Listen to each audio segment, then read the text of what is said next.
ভ্রমণ পিপাসু বাঙালির ভ্রমণ মানেই দীপুদা, দীঘা, পুরী, দার্জিলিং। চলো আজ তোমাদের নিয়ে যাব পুরীতে, কিন্তু পুরীর থেকেও তোমরা গিয়ে পুরী মন্দিরে পুজো দিয়ে সমুদ্রে স্নান করে প্রচুর আনন্দ করে তোমরা যে সাইট সিনগুলো আমরা করি তার থেকে একটু আলাদা আজকে অফবিট সাইট সিন করাবো তোমাদের।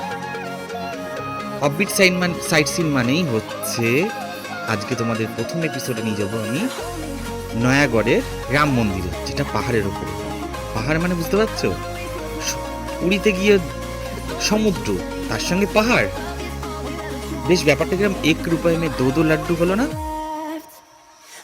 পুরীতে গিয়ে দর্শনও করলে জগন্নাথ দেবের, পুজো দিলে, সমুদ্রে প্রচুর ঘোরালে, তার সাথে সাথে বেশ কিছু অফবিট সাইট সিন আমি তোমাদের আজকে করে দেখাবো। তার মধ্যে আজকে তোমাদের এপিসোডে দেখাবো নয়াগ্রামের রাম মন্দির, যেটা পাহাড়ের ওপরে অবস্থিত। আজ আমরা উড়িষ্যার নয়াগড় জেলার ফতেপুর পাহাড়ের চূড়ায় অবস্থিত রাম মন্দির দর্শন করব, যাকে উড়িষ্যার দ্বিতীয় অযোধ্যা বলেও জানে সবাই।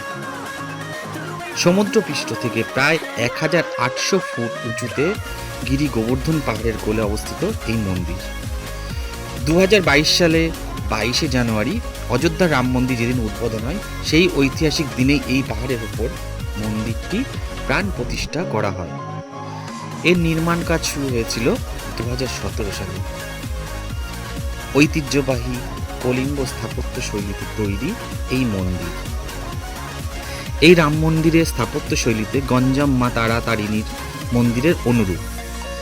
ভগবান রাম ছাড়াও এই মন্দিরে প্রাঙ্গণে গিরি গোবর্ধন, সূর্য নারায়ণ, গণেশ, চন্দ্রশেখর এবং ভগবান হনুমানের পুজোও করা হয়। এই মন্দিরটি বাউলামালা পাথর দিয়ে নির্মাণ করা হয়েছে। এর মূল গর্ভগৃহ বা রেখা মন্দিরের উচ্চতা 65 ফুট। পাহাড়ের উপর থেকে চারপাশে সবুজ অরণ্য, উপত্যকার প্যানোরামিক ভিউ পর্যটকদের মুগ্ধ করে। আর এর রাস্তায় যখন তোমরা যাবে না, তোমরা চোখ সরাতে পারবে না। দুই সাইডে সবুজ, চারিদিকে পাহাড়, কোথাও মনে হবে না উড়িষ্যায় আছে, মনে হবে কোনো নর্থ বেঙ্গলে কোনো একটা সাইডে আছে আমরা। এই রাম মন্দিরটি ফতেগড় গ্রামে প্রায় 1.8 কিলোমিটার দূরে অবস্থিত। নয়াগড় শহর থেকে 40 কিলোমিটার দূরে অবস্থিত এবং ভুবনেশ্বর থেকে 65 কিলোমিটার দূরে। স্বর্গদ্বারে এসে তোমরা পুজো টুজো দিয়ে যেদিন সাইট সিন করবে, সেদিন তোমরা প্রচুর ট্রাভেল এজেন্সি আছে, তোমরা কথা বলে নিতে পারো যে কোনো ভালো একটা এজেন্সির সঙ্গে। তোমরা দেখে নিও, আমরা 12 জন ছিলাম। আমরা একটা উইঙ্গার গাড়ি করেছিলাম, যার ভাড়া পড়েছিল প্রায় 6500 টাকা। শুধু কিন্তু রাম মন্দির না, এই দিন তোমরা offbeat sightseeing Nilmadhab, Ram Mandir, Raghurajpur, পিপলি ওর সাথে সাক্ষী গোপালও করে নিতে পারো। কিন্তু তোমাদের খুব ভোর ভোর বেরোতে হবে, 7টা 7:30টার মধ্যে তোমরা বেরিও, কারণ পুরী থেকে 120 কিলোমিটার তোমাদের কিন্তু ট্রাভেল করতে হবে, যেটা কিন্তু জার্নিটা অনেকটাই। আর সাথে কিছু ড্রাই ফ্রুটস, বিস্কিট, জল এগুলো কিন্তু ক্যারি করো, কারণ তোমরা কিন্তু যখন নীলমাধব মন্দির যাবে ওখানেই খাবার পাবে, দুপুরের খাবারটা করে নিতে পারবে লাঞ্চ। ওখানে 120 টাকা করে থালি নেয়, খুব সুন্দর, সেটা আমি পরের ভিডিও দেখিয়ে দেবো। জল নিও, আর অবশ্যই কিছু ড্রাই ফ্রুট নিয়ে নিও।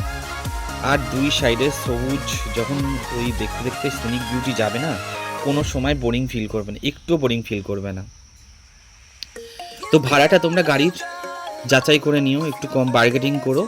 তোমরা যে কজন থাকবে সেই কজনের অ্যাপ্রোপ্রিয়েট একটা গাড়ি করে নিও। তো আজকে আমরা পুরীর প্রথম এপিসোডে তোমাদেরকে সাইট সিন নয়াগড়ের রাম মন্দির, যেটা উড়িষ্যার অযোধ্যা নামে পরিচিত, সেই মন্দিরটি আজকে তোমাদের দর্শন করাবো। আর কেমন লাগলো কিন্তু অবশ্যই জানিও। যখন এই পাহাড়ের টার্নগুলো নিচ্ছিল, কোথাও মনেই হচ্ছিল না যে উড়িষ্যায় আছি, যে আমরা পুরী বেড়াতে এসেছি। সেই কানে তালা লেগে যাওয়া, যেন পাহাড়ে উঠলে যেতে হয় সেম। আর যে মনটা এত ভালো হয়ে গেল, কারণ পাহাড় শুনলেই কারোর মন কিন্তু কেউ বলতে পারবে না যে ভালো লাগে না।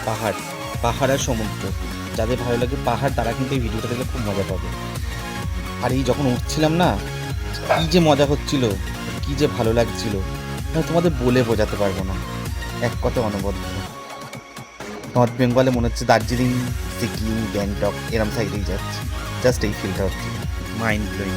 দেখো আমরা পৌঁছে গেছি, 8 ঘন্টা লেগেছিলো উঠতে, 8 ঘন্টার বেশি লেগেছিলো।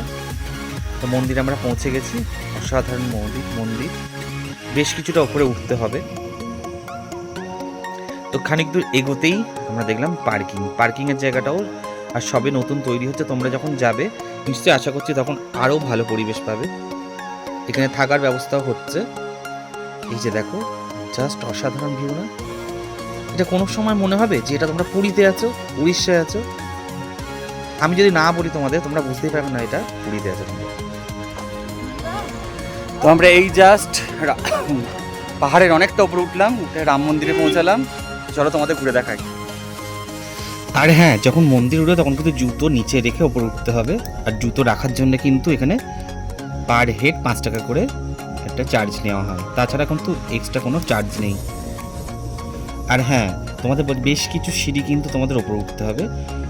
আর উঠেই যেটা দেখবে, নিজের চোখকে বিশ্বাস করতে পারবে না। চক্ষু চড়ক গাছ, কি যে অপূর্ব লাগছিল না, জাস্ট তোমাদের বলে বোঝাতে পারো না, তোমরা যতক্ষণ না দেখে নিজের চোখ বেশি করতে পারো। এত অপূর্ব জায়গাটা না দেখলে বিশ্বাস করবে না। আর হ্যাঁ, এই মন্দিরটার কিন্তু যে পাথর দিয়ে তৈরি, বাউলমালা পাথর দিয়ে বললাম তোমাদের, পুরো কিন্তু পাথর দিয়ে তৈরি। প্রায় 350 কোটি টাকা খরচা করে এই মন্দিরটি তৈরি হয়। বেশ কিছু ভক্ত ও এখানকার স্থানীয় গ্রামবাসীদের অর্থে তৈরি এই মন্দির। তোমরা কিন্তু অবশ্যই যেও, অসাধারণ জায়গা, অসাধারণ দৃশ্য। আর হ্যাঁ, আমি কিন্তু এখানে মন্দিরের ঠাকুরের মানে ভিতরে ভিডিও করা বারণ ছিল, নিষিদ্ধ ছিল, যার জন্য আমি তোমাদের রাম, সীতা, লক্ষ্মণ, হনুমানজির দর্শন করতে পারলাম না। অবশ্যই ছবি তুলেছিলাম একটা, পরে রিকোয়েস্ট করে সেই ছবিটা তোমাদেরকে দিয়ে দেবো, তোমরা দেখে নিও। অসাধারণ মূর্তি, জাস্ট মুগ্ধ হয়ে যাবে। আর ভিতরের পরিবেশ তো অনবদ্য। তোমাদেরকে বলছিলাম না যে এর হচ্ছে মেন গর্ভগৃহ যেটা রেখা, এটা 65 ফুট কিন্তু উচ্চতায়। আর ভিতরে কিন্তু গণেশজি, সূর্যনারায়ণ, হনুমানজি এরকম মন্দির আছে সব, আরো অনেকগুলো। এক কথায় অনবদ্য, জাস্ট অসাধারণ। মানে নিজের চোখে বিশ্বাসই করতে পারছিলাম না পাহাড়ের উপরে উঠে এত সুন্দর একটা জিনিস দেখতে পারবো। তোমরা কে কে দেখেছো এর আগে বা কে আছো এখানে? এখন প্রচুর পর্যটক আসছে এখানে, আগে যতটা না আসতো। কারণ আস্তে আস্তে মানুষ জানে, চেনে, পপুলারেশন পায়। তারপরে তো যারা আমার এই ভিডিও দেখে অনুপ্রাণিত হচ্ছে যাওয়ার জন্য, তারা কিন্তু কমেন্টসে অবশ্যই জানিও। অসাধারণ অপূর্ব জায়গা। বেশ কিছুটা সময় আমরা কাটিয়েছিলাম, প্রায় ঘন্টা দেড়েক ছিলাম, কারণ এখান থেকে নামতে ইচ্ছে করছিল না। তো আজকে ব্লগটা কেমন লাগলো তোমরা কিন্তু অবশ্যই জানিও। দেখছো, 8 থেকে আসে, সবাই কিন্তু আসে কোনো ভালো জায়গায়। একজন মাকে তার সন্তান বা কোঅপারেটিভ নিয়ে যাচ্ছে এই দর্শন করানোর জন্য। এটাও কি বড় পাওয়া একটা আমার, নিজের চোখে দেখলাম। তাহলে ভাবতে পারছো। তো রাম মন্দির থেকে আমরা এই বেরোলাম, সুন্দর দেখলাম। তোমরা সবাই এসো, উড়িষ্যার পুরীতে যারা আসছে জগন্নাথ দেবের পুজো দিতে, অবশ্যই বলবো এই অফবিটগুলো একবার করো, দারুণ লাগবে, দারুণ। আর এরকম উড়িষ্যায় সমুদ্র আর পাহাড় একসঙ্গে পেলে কান্না ভালো লাগে। সমুদ্র, পুরী, জগন্নাথ দেব, এগুলো তো একদম আমাদের মানে স্বপ্নের। তার সঙ্গে এরকম যদি থাকে পাহাড়, পুরো পাহাড়ের ওপরে একদম, তা ফিলটা একদম অন্যরকম হয় না? তোমরা সবাই এসো একবার, এই অফবিটগুলো করো, দারুণ লাগবে, দারুণ। আচ্ছা, আমাদের গাড়িগুলো সব ওখানে এই যে পার্কিং করা, ওইখানে পার্কিং করা আমাদের গাড়ি। এখান থেকে এই যে উঠবে, উঠে আমাদের এখান থেকে নেবে। আর এই আমরা রাম মন্দির দেখে এখন নামছি নিচে সবাই, দারুণ দারুণ লাগলো। নামার সময় কিন্তু মনটা ভারাক্রান্ত হয়ে গিয়েছিল, এত সুন্দর জায়গাটাকে ছেড়ে যেতে ইচ্ছে করছিল না।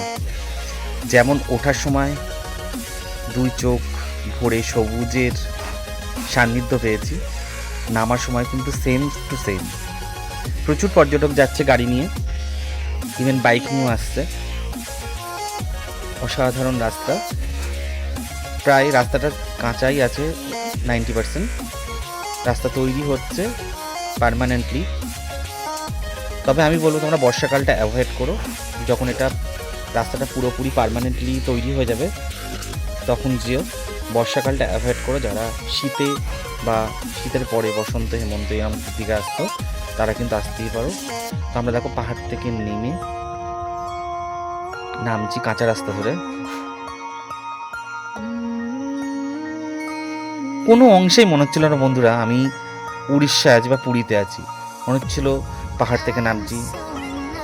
সেটা কোনো একটা অফবিট সাইড হতে পারে নর্থ বেঙ্গলের উপরে পাহাড়ে। আর আমাদের পুরীটা জানো তো হ্যাট্রিক বলবো না, মানে আমাদের ইনস্ট্যান্ট একটা প্ল্যান হয়েছিল যে এই জায়গাগুলোই যাবো। আর এই জায়গাগুলো আমি সিলেক্ট করে রেখেছিলাম, বন্ধুরা সবাই এগ্রি করেছিল। তো হ্যাট্রিক জার্নি করে 120 কিলোমিটার, চোখ প্রাণ দুটোই জুড়িয়ে গেছে। তো জাস্ট মাইন্ড ব্লোয়িং, কিচ্ছু বলা নেই। ড্রাইভার দাদাকেও ভালো পেয়েছিলাম। তো আমরা পাহাড় থেকে সমতলের বুকে আবার নেমে আসলাম। এই যে আমাদের মেন রোড। তো আজকে ব্লগটা এই অবধি থাকলো। চোখ রাখো পরের ব্লগে এপিসোডের জন্য।